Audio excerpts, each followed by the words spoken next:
دین vibes, دین کی آواز۔ ہمارے شہر میں ایک خاندان ہے، امام ربانی مجدد لقانی رحمۃ اللہ علیہ کے خاندان میں سے ایک مرتبہ یہ آج ان کی زیارت کے لیے ان کے گھر گیا تو ان کا مکان ایسی جگہ ہے کہ جہاں نئی کالونی بن رہی تھی تو ابھی مسجد تعمیر نہیں ہوئی تھی، دور تھی۔ تھوڑی دیر بیٹھے، بات چیت ہوئی، مغرب کا وقت ہو گیا تو اس ساجد نے پوچھا کہ جی مسجد ان کا بھی قریب تو نہیں ہے، دور ہے، تو ہم ادھر ہی نماز پڑھ لیتے ہیں، ہم اپنے گھر کے قریب مسجد کے بارے میں کچھ قدم اٹھا رہے ہیں، بس دعا کریں اللہ تعالیٰ بنوا دے۔ ہم نے کہا ٹھیک ہے یہیں پڑھتے ہیں۔ اب انہوں نے چادر بچھائی، ہم نماز پڑھنے کے لیے کھڑے ہو گئے۔ ان کے بچے ان کے قریب والوں کے کچھ 10-15 تھے، وہ ان کے گراؤنڈ کے اندر فٹ بال کھیل رہے تھے۔ تو جب کھڑے ہو گئے انہوں نے بچوں کو آواز دی کہ بچوں نماز کے لیے آؤ۔ بچوں نے وہیں فٹ بال چھوڑا اور بھاگے بھاگے آئے۔ اب اتنے بڑے نے بھی بوٹ کھولے اور صف پہ، اور کتنے نے بھی جوتے اتارے اور صف پہ۔ مجھے حیرانی ہوئی، میں نے ان کی طرف دیکھا، میں نے کہا وضو نہیں کرنا؟ وہی فٹ بال کھیل رہے تھے، کسی کو پسینہ آیا ہوا، کسی کو بڑے نے بھی آ کے جوتے اتارے صف پہ اور اتنے نے بھی جوتے اتارے اور صف پہ۔ تو کہنے لگے جی سب کا وضو ہے، نماز پڑھی، لیکن نماز کے بعد ذہن میں بات رہی، وہ پہچان گئے۔ تو نماز کے بعد پھر مجھے کہنے لگے جی آپ کے ذہن میں بھی بات ہوگی، تجھے بچوں نے وضو نہیں کیا، شاید آج نماز کے لیے انہوں نے اہتمام سے پہلے سے وضو کیا ہوا تھا۔ بات یہ ہے ہمارے امام ربانی مجدد ثانی رحمۃ اللہ علیہ کے خاندان میں یہ بات چلی آ رہی ہے کہ ہم نے اپنی زندگی باوضو گزارنی ہے۔ ہمارے گھر کے 5 سال سے بڑی عمر کے کسی بھی بڑے مرد، عورت، بچے، بچی کو آپ دیکھیں گے ہمیشہ باوضو پائیں گے۔ آج کے دور میں بھی ایسے لوگ موجود ہیں، آج کے دور میں زندہ ہے۔ وہ کہتے ہیں ہمارے خاندان میں یہ چیز آ رہی ہے، شروع سے بچے کو تعلیم دی جاتی ہے کہ بچہ تم نے باوضو زندگی گزارنی ہے۔ بس وضو ٹوٹا دوبارہ وضو کر لیا، وضو ٹوٹا دوبارہ وضو کر لیا۔ اور نبی علیہ السلام کی سنت مبارکہ بھی یہی ہے۔ حدیث پاک میں آتے ہیں نبی علیہ السلام نے قضائے حاجت سے فراغت حاصل فرمائی اور اسی وقت مٹی کے ساتھ تیمم فرما لیا جبکہ آپ دریا کے کنارے پر تھے۔ صحابی نے عرض کیا اللہ کے نبی یہ سامنے تو پانی ہے، وضو کر لیتے۔ فرمایا مجھے کیا معلوم یہاں سے وہاں پہنچتے ہوئے مہلت بھی ملے گی کہ نہیں ملے گی۔ تو وضو تیمم اس لیے کر لیا کہ وہ وضو کا قائم مقام۔ تو معلوم یہ ہوتا ہے کہ نبی علیہ السلام بھی سنت مبارکہ یہی کہ آپ کی باوضو ہی زندگی گزاری آپ۔ اس لیے طالب کو چاہیے کہ وہ باوضو زندگی گزارنے کی نیت کرے، ارادہ کرے، اتنے شیطانی وساوس کم ہو جائیں گے، گناہ کم ہو جائیں گے۔ وضو کی برکت اپنی ہوتی ہے، تو باوضو زندگی گزارنے کی کوشش کرنی چاہیے۔ حدیث پاک میں آتے ہیں تم جیسے زندگی گزارو گے تمہیں ویسے موت آئے گی، کما تعیشون تموتون۔ تو جب حدیث پاک میں آیا کہ تم کیسے زندگی گزارو گے ویسے موت آئے گی، تو معلوم ہوا کہ جو انسان باوضو زندگی گزارے گا اس آدمی کو باوضو موت آئے گی۔ تو باوضو موت آ گئی، اللہ تعالیٰ اپنی رحمت سے آسانیاں فرما دیں گے۔ تو اس لیے وضو کی خوب پابندی کریں، جتنی اپنی طرف سے کر سکتے ہیں، گھبرایا نہ کریں۔ الحمدللہ ہم نے اپنے رشتہ داروں میں ایسی جوان بچیوں کو دیکھا کہ جو اپنے بچوں کو بے وضو دودھ نہیں پلاتی۔ اور یہ بات کہنی آسان ہے، کرنی اتنی مشکل ہے۔ یہ ہم سے پوچھو نا کہ گھر کی عورتوں کو پھر کیا کیا جتن کاٹنے پڑے، حیران ہوتے ہیں۔ یعنی ماں بیٹے کے ساتھ سوئی پڑی ہے اور بیٹا رویا تو ماں نے اسے اپنا دودھ دیا، لیکن دودھ دینے سے پہلے وضو کرنا ہے۔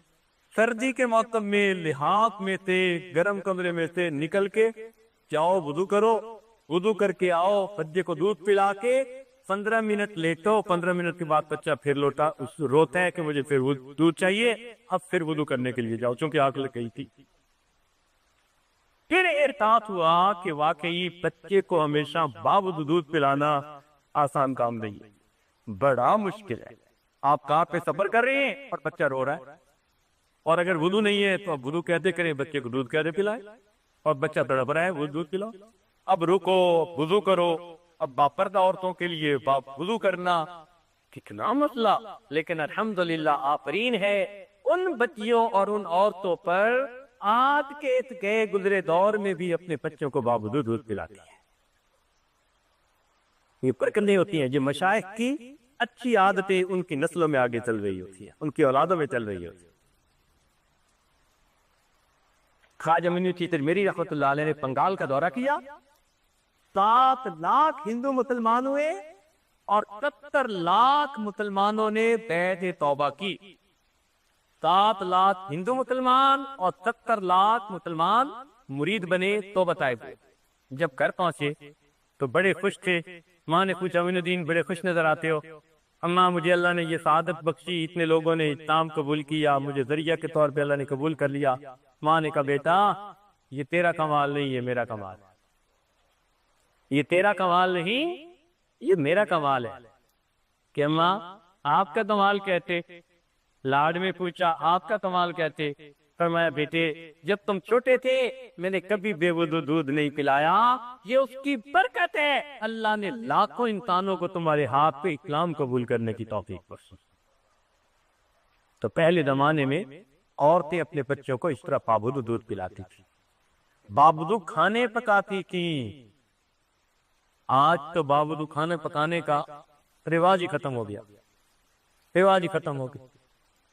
تھوڑا ہے کچھ جگہوں پر ہے، ابھی کراچی میں یہ عادت تھا، اپنے ہی تعلق والے کوئی دوست تھے، الحمدللہ کئی دنوں کے بعد انہوں نے کھانا سامنے رکھا تو کھانا رکھ کر کہا کہ حضرت آپ کا یہ کھانا پکاتے ہوئے میری اہلیہ نے 11 مرتبہ سورہ یاسین شریف مکمل کی۔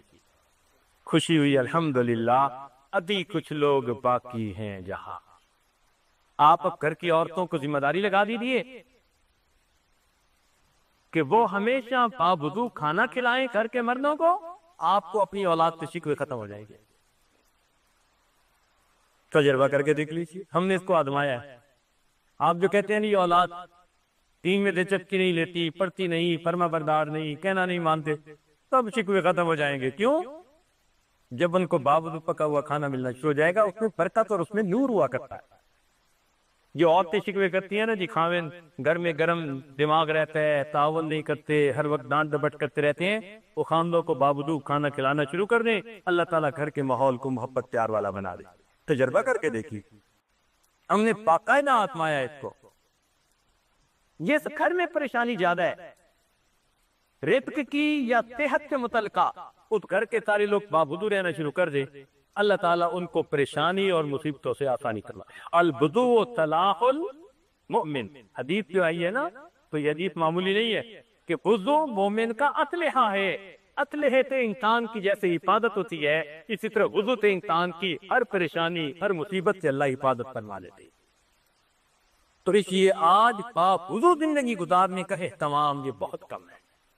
پہلے زمانے میں خانقاہوں ہوئے تو اس کا بہت اہتمام سمجھایا جاتا تھا، باقاعدہ اس کی تعلیم دی جاتی تھی اور ہر بندہ ہر وقت باوضو رہتا تھا۔ چنانچہ ہمارے سلسلہ عالیہ کے بزرگ تھے حضرت خواجہ فضل علی قریشی رحمۃ اللہ علیہ، اس عاجز کے وہ پردادا پیر بنتے ہیں، شیخ کے شیخ کے شیخ، تو پردادا پیر بنتے ہیں۔ سبحان اللہ، ان کی اپنی زمین تھی اور وہ زمین میں خود اپنی کاشت کرتے تھے، اور فرماتے تھے کہ میرا معمول ان دنوں میں یہ تھا کہ میں زمین میں کاشت کے دوران لا الہ الا اللہ کا ذکر کرتا، شام کو حساب لگاتا 70,000 مرتبہ ہو چکا ہوتا۔ ایک دن میں 70,000 مرتبہ کلمے کا ذکر کرنا، سبحان اللہ۔ تب تو زندگی میں نور آتا تھا۔ تو ان کی عادت تھی، ان کی خانقاہ میں کئی مرتبہ بچھانے کے لیے دسترخوان بھی نہیں ہوتا تھا، ختم پرسی کا عالم تھا، استغنا ہوتا تھا، لوگوں کی طرف تو نظر ہی نہیں ہوتی تھی، اللہ کے خزانوں پہ نظر ہوتی تھی، بس مل جاتا تھا تو ان کو کھلا دیتے تھے. دسترخوان نہیں ہوتا تو پھر ایک مرتبہ ان کو لائن میں بٹھا دیتے جیسے دسترخوان ہوتا ہے، لیکن ان کی ایک ران کے اوپر روٹی رکھ دی جاتی اور دوسرے ہاتھ میں گڑ کی ڈلی دے دی جاتی، کھانا کھاؤ. اور کبھی کبھی گڑ بھی نہ ہوتا تو لتی، ایک پیالہ لتی کا، تو ایک ہاتھ میں لتی اور ایک روٹی دے دی جاتی، کھاؤ کھانا. یہ فقراء کا کھانا ہوتا تھا. ایسے کھانے کھا کے اللہ اللہ کرتے تھے. ایک مرتبہ حضرت خواجہ قمری کیشی رحمۃ اللہ علیہ نے سامنے تب کے دسترخوان بچھوایا اور روٹی رکھی، اور روٹی رکھ کے کہا فقیرو. فقیرو کیسے سے؟ بات عجیب ہے. فرمان لگے فقیرو، یہ جو روٹی تمہارے سامنے پڑی ہے، اس روٹی کے لیے جو گندم تھی، اس گندم بونے کے لیے جب زمین میں ہل چلایا گیا تو وضو کے ساتھ، جب اس زمین کو پانی دیا گیا تو وضو کے ساتھ، جب گندم کے دانے زمین میں ڈالے گئے تو وضو کے ساتھ، پھر بعد میں اس کی حفاظت کی گئی تو وضو کے ساتھ، پھر گندم کو کاٹا گیا تو وضو کے ساتھ، پھر اس کے دانوں کو بھوسے سے جدا کیا گیا تو وضو کے ساتھ، پھر گندم کو آٹے میں پیسا گیا تو وضو کے ساتھ، پھر آٹے کو گھر کے اندر گوندا گیا تو وضو کے ساتھ، اور پھر اس کی روٹی پکائی گئی تو وضو کے ساتھ. فقیرو، وہ روٹی آپ کے سامنے لا کر پہنچائی گئی وضو کے ساتھ، کاش کہ آپ لوگ بھی اسے وضو کے ساتھ کھا لیتے. یہ تعلیم دیتے تھے ہماری مشائخ، کاش کہ آپ لوگ بھی اسے وضو کے ساتھ کھا لیتے.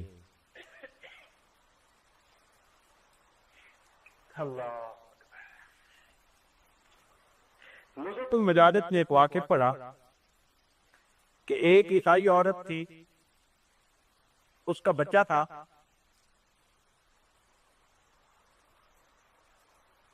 وہ نماز پڑھ رہی تھی اپنی اور یہ ساتھ کھیل رہا تھا.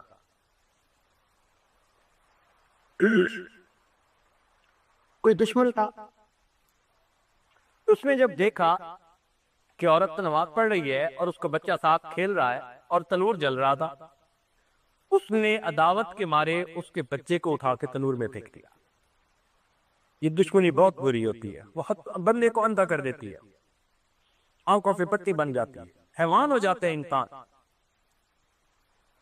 اس عورت نے اطمینان سے نماز پڑھی، نماز پڑھ کے جب تنور کے پاس آئی تو بچہ کھیل رہا تھا، بچے کو اس نے نکال لیا.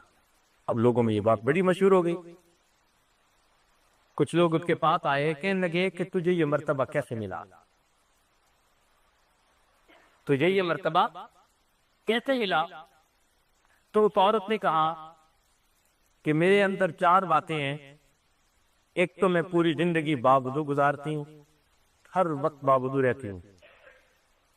دوسرا، جب بھی وضو کرتی ہوں تو ہمیشہ تحیۃ الوضو ضرور پڑھتی ہوں، یعنی 2 رکعت نفل پڑھتی ہوں. اور تیسری یہ کہ جس کسی بندے کا کام میں کر سکتی ہوں، مشقت بھی اٹھا لیتی ہوں، مگر اس کا کام ضرور کر لیتی ہوں. اور چوتھا یہ کہ کوئی بندہ اگر مجھے ایذا پہنچائے تو میں اس پہ صبر کرتی ہوں، شکوے نہیں کرتی. اللہ تعالیٰ نے ان 4 باتوں کی وجہ سے مجھے اپنی حفاظت عطا فرما دی ہے. ہر وقت باوضو رہنا، وضو کرنا تو اس کے بعد 2 رکعت تحیۃ الوضو پڑھنا، اور کیوں بھی کسی کے کام آپ آ سکتے ہیں ضرور اس کے کام آئیں. اور اگر کوئی آپ کو ایذا پہنچائے تو اس کا شکوہ نہ کریں، صبر کریں. اللہ تعالیٰ نے 4 باتوں کی وجہ سے اس عورت کو یہ حفاظت عطا فرمائی. چنانچہ ملا جیوا رحمۃ اللہ علیہ کا واقعہ ہے. حضرت خواجہ باقی بلّہ رحمۃ اللہ علیہ کے مزار کے بالکل قریب ہی لیٹے ہوئے ہیں دہلی میں. یہ بادشاہ وقت کے بیٹے کے استاد تھے، بہت سارے ان کے شاگرد تھے. اب جب ایسا کوئی عالم ہو نا کہ جس کے معتقد بہت بڑھ جائے تو جو ادھر بیٹھے ہوتے ہیں نا کرسیوں پہ، اس کے دل کو کچھ ہونا شروع ہو جاتا ہے کہ ان کی فالوئنگ بڑھتی جا رہی ہے ایسا نہ ہو کوئی بات کر دیں اور بس ہمارے ہاتھ سے یہ چلی جائے.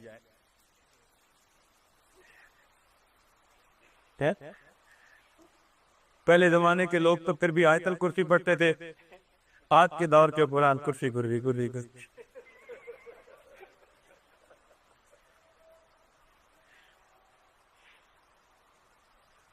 تو ان کو بھی کچھ ہوا، انہوں نے کہا اچھا.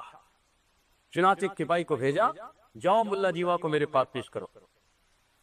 اب وہ سپاہی جب آیا تو اس نے کیا دیکھا کہ ملا جیوا رحمۃ اللہ حدیث کا درس دے رہے تھے. اور آداب حدیث میں تو یہ ہے کہ جب حدیث کا درس دے رہے ہو تو جب تک آپ بات مکمل نہیں کر لیتے ادھر ادھر آپ کو توجہ نہ ہو. یہ آداب حدیث میں سے ہے. چنانچہ وہ آ کے کھڑا رہا، ملا جیوا درس دیتے رہے، مکمل ہوگا تو صحیح بات کروں. اب وہ تو پریشان سے آیا تھا کہ میں بادشاہ کا بھیجا ہوا ہوں، تو مجھے تو دیکھتے ہی ملا جیوا اٹھ کے آئیں گے، فرشی سلام کریں گے. اس نے دیکھا کہ وہ تو اپنے بات میں لگے ہوئے ہیں اور لوگوں کا ایک مجمع میں بیٹھا ہوا ہے. اس کو تو بڑا غصہ آیا، اپنے کچا میں پتہ کرواتا ہوں. وہ گیا جناب بادشاہ کو سے جا کے لگی لپٹی، یعنی لپیٹ کے کچھ اور باتیں کر دی. وہ تو بندے کو بندہ نہیں سمجھتے، سنتے نہیں کسی کی. میں کھڑا رہا، پرواہ نہیں کی. بادشاہ فلامت وہ تو آپ کے خیر خواہ نہیں نظر آتے. ایسی جلی کٹی کہیں کہ بادشاہ کو بڑا غصہ آیا. بادشاہ نے کہا اچھا ان کو گرفتار کر کے پیش کرو. اب جب گرفتاری کا حکم دیا تو بچے سن رہے تھے جو ملا جیوا رحمۃ اللہ کے شاگرد تھے. اب وہ بچے ایک کھسک گیا کہ میں جا کے استادوں کو تو بتاؤں کہ آپ کی تو گرفتاری کے وارنٹ جاری ہو گئے. اب بادشاہ کے محل کے بالکل ساتھ ہی تو مدرسہ تھا. چنانچہ وہ بچہ پہنچ گیا. پہلے اس نے جا کے کہا کہ حضرت ابا جی نے تو آپ کی گرفتاری کے وارنٹ جاری کر دیے، پولیس آ رہی ہے. ملا جیوا رحمۃ اللہ نے اچھا پھر لاؤ لوٹا، ہم بھی وضو کرتے. ملا جیوا رحمۃ اللہ نے وضو کیا اور وضو کر کے مصلی پہ بیٹھ گئے. اب جب مصلی سے بیٹھ کے بچہ سمجھدار تھا، اب اس کو دوسری طرف کا خیال آیا کہ اگر ملا جیوا نے ہاتھ اٹھا دیے تو ادھر تو میرے ابو ہی ہے نا. اب وہ بھاگا اور جا کے اپنے ابو کو بتایا کہ ابو ملا جیوا نے وضو کر لیا، مصلی پہ بیٹھ چکے. کتابوں میں لکھا ہے کہ جب بادشاہ نے اتنا ملا جیوا رحمۃ اللہ علیہ وضو کر کے مصلی پہ بیٹھ چکے، پاؤں میں جوتا نہیں، سر پہ تاج نہیں، اسی حالت میں بھاگا ہوا آیا. ملا جیوا کے پاؤں پکڑے، حضرت ہاتھ نہ اٹھانا، میری آنے والی نسلیں تباہ ہو جائیں. تو جب کب کے بادشاہوں کو یہ یقین تھا نا کہ ان پوریہ نشینوں کے ہاتھوں کے اٹھ جانے سے کچھ ہو جانا ہے، تو پاؤں پکڑتے تھے. اور آج ان کو پتا ہوتا ہے کہ ان کے آنے سے کچھ نہیں ہونا. اتنی ہمارے ملکوں میں تحریکیں چلتی ہیں، پولیس والے ویگن کو کھڑا کرو، جتنے ہوتے ہیں داڑھی والے سب کو اتار لو، کچھ نہیں ہوتا. ہم نے اپنی قدر خود گوائی. اگر ہم نے اللہ سے وہ تعلق جوڑا ہوتا جو اللہ کے اولیاء کا ہے، ممکن نہیں تھی کہ کوئی آدمی کسی کو کم نظر سے دیکھ سکتا. اس لیے باوضو زندگی گزارنے سے اللہ رب العزت کی مدد ہوتی ہے. شیطان اور دشمنوں کے مقابلے میں اللہ تعالیٰ بندے کی پشت پناہی فرماتے ہیں. الوضو صلاح المؤمن،